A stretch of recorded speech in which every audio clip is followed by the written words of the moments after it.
Use code PAID10 for 10% off your next order of Advanced GG. Are you guys tired of using Consecration in every single one of your Prismatic Titan builds? What a stupid question that is. What a stupid question. But I watch you a lot. You ask a lot of stupid questions. Well, I'm about to show you a Prismatic Titan build that is going to dominate in the endgame, and there is no Consecration aspect needed. I know, sounds crazy, right? The Prismatic Titan gets memed on a lot in the Destiny community, but it's actually pretty powerful in endgame content if you guys are utilizing the right aspects and fragments, and you guys pair it with the right exotics. So Guardians, let's break it all down in today's Destiny 2 Final Shape build guide. Yo, it's time to subscribe to Paid to Be Famous. What are you doing? Subscribe to Paid to Be Famous. Subscribe to Paid to Be Famous. Like the video, come on. Hell you know yeah. the drill. Button. And slap that like button.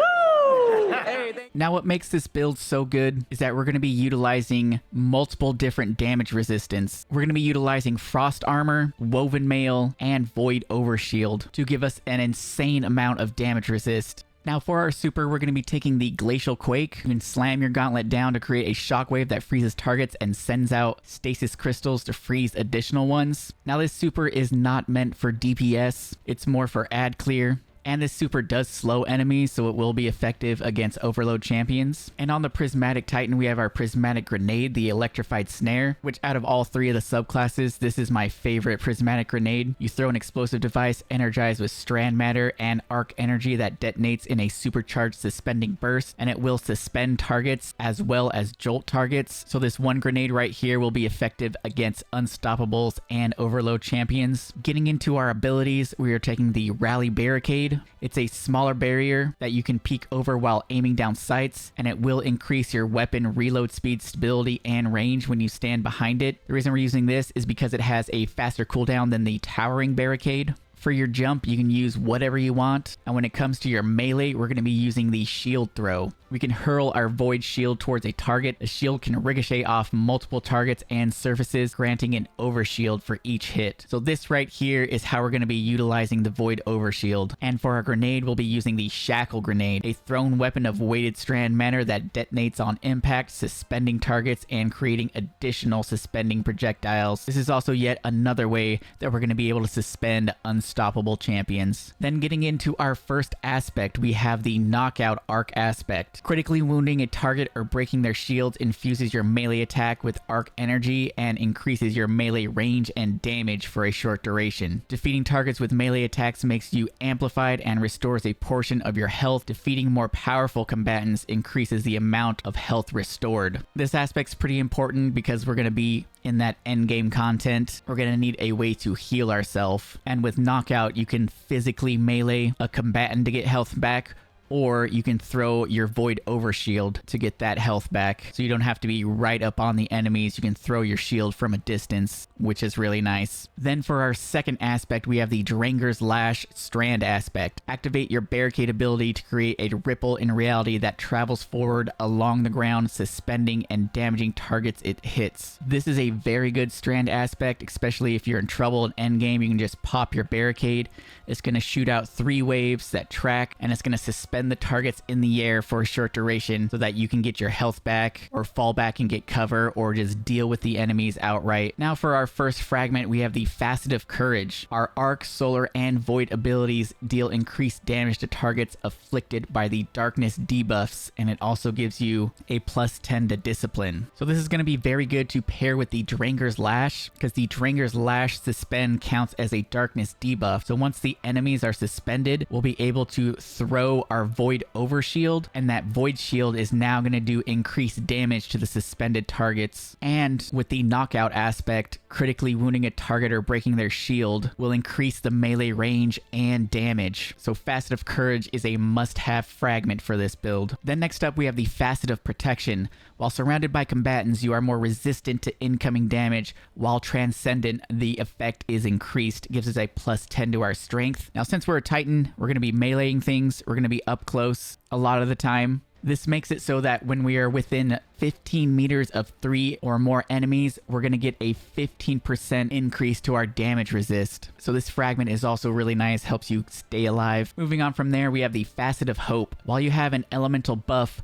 your class ability regenerates more quickly. Now, having your class ability up at all times is very important for this build. We're going to need to pop our barricade a lot to stay alive. We're going to need to pop it a lot to suspend targets. And the Facet of Hope is going to make it so that we pretty much have uptime on our barricade at all times. We're going to be getting amplified from the knockout aspect. We're going to have the radiant buff from the artifact perk Radiant Orbs, and we're also going to have the overshield from throwing our void shield and defeating targets. And because of our super and the exotic that we're using, we're also going to be getting frost armor and woven mail. So we literally have 5 sources of light and darkness debuffs to help us get our barricade back with Facet of Hope. Then next up, we have Facet of Balance. Rapidly defeating targets with light damage grants melee energy. Rapidly defeating targets with darkness damage grants grenade energy. This is just another way of making sure we have our abilities up at all times. Between our darkness grenade and our light melee attack, and then the weapons that we're using, we're going to be getting a lot of energy back. Killing 3 enemies in a rapid succession gives you 10% melee energy with your light damage, and killing 3 enemies in a rapid succession is also going to give you 10% grenade energy while dealing darkness damage. Then last up, we have Facet of Purpose. Picking up an Orb of Power grants either Amplified, Restoration, Frost Armor, Woven Mail, Overshield, based on the type of your super equipped. So this is why we're using Glacial Quake, because with Facet of Purpose, now every time we pick up an orb, we're going to gain that Frost Armor. So with Frost Armor, every time you pick up an orb, you're going to get 1 stack, which is a 4.5% damage resist, and it stacks up to 4 times, so you can get a total of 22.5% damage resist. And we're also going to be getting Woven Mail anytime we suspend a target, just going to grant us a 45%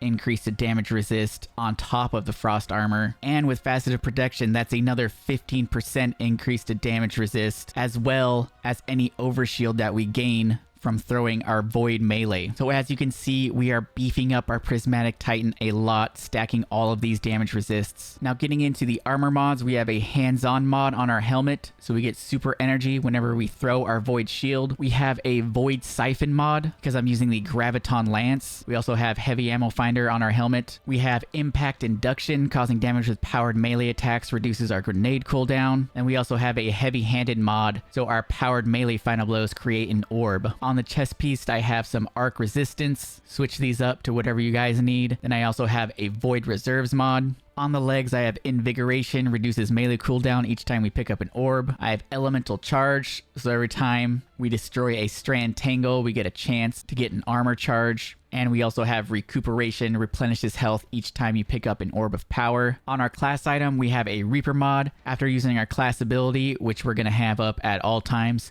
our next weapon final blow spawns an Orb of Power. And then I have 2 utility kickstarts, so that when we use our class ability and fully expend it, our armor charge is consumed and we gain class ability energy for each armor charge used. Now as for the exotic that I'm using, I'm going with the Abeyant Leap because it improves the Dranger's Lash. So now we're going to have 3 projectiles that track targets more aggressively and travel further. And on top of all that, this is how we're going to gain the Woven Mail when you suspend a target. Now very importantly, you don't need to suspend a target with your barricade to get Woven Mail. That is why we're also taking the Shackle Grenade. As for the weapons I'm using the Riptide with the perk Chill Clip. 1 hit from this is going to slow an overload and stun them, and 2 additional hits is going to freeze an enemy. And once you freeze an enemy and shatter the ice, it'll actually stun an unstoppable. So with this 1 weapon right here with Chill Clip, we can stun overloads and stun unstoppables. Then I am also using the Graviton Lance because we have anti-barrier pulse rifle this season. Graviton Lance is one of the best pulse rifles in the game. Now taking a look at our artifact mods, we have counter energy. When we stun a champion, you gain energy for your least charged ability. We have Creeping Chill. Stasis weapon final blows against slowed or frozen targets release a burst that slows. This pairs really good with the Riptide. We have Radiant Orbs. While we have a Solar or Prismatic subclass equipped, picking up an Orb of Power makes you radiant. We've got Galvanic Armor. While you have an Arc or Prismatic subclass equipped, incoming damage from combatants is reduced while amplified. And remember, because we have the knockout aspect, those melee kills are going to make us amplified. So this is yet another way we can get more damage resist. Then we have Shield Crush. While you have Woven Mail or Frost Armor or a Void Overshield, our melee recharges faster and deals increased damage. And while we're Amplified or Radiant, our grenades recharge faster. And we also have Transference, gain increased grenade and melee damage while Transcendence, and Weapon Final Blows while Transcendent refund light and dark energy after Transcendence ends. So Guardians, that is the build. There will be a dim link in the pinned comment if you guys want to try this out. If you guys are tired of using that Consecration build, this one is pretty nice to spam those abilities and suspend everything. If you guys are new here, need more Destiny 2 in your life, don't forget to subscribe to the channel, leave a like if you enjoyed the content, follow me over on Twitch for the live streams, and I'll catch you guys in the next episode. Peace.